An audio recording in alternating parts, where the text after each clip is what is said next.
Donc on doit être à 0,45. Et normalement on doit être à la même distance de chaque côté. Donc 1,90 m et 1,90 m. On est bon. Donc maintenant une astuce assez importante, c'est que vous allez donc appuyer sur ce composant, vous allez faire exploser et donc là vous allez resélectionner donc le tout et refaire exploser. Tac. Vous faites autant de fois que nécessaire pour qu'il n'y ait plus justement des composants en fait dans le composant.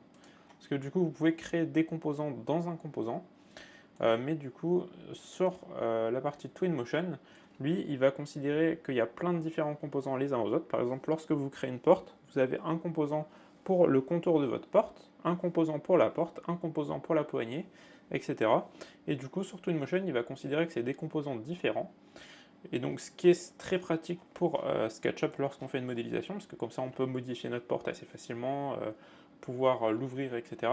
Mais là, dans ce cas précis, il faut exploser, donc enlever en fait tous les composants, ce qui va nous permettre de créer ensuite un composant avec le mur, la porte, et on aura besoin d'assigner un déplacement seulement à un composant.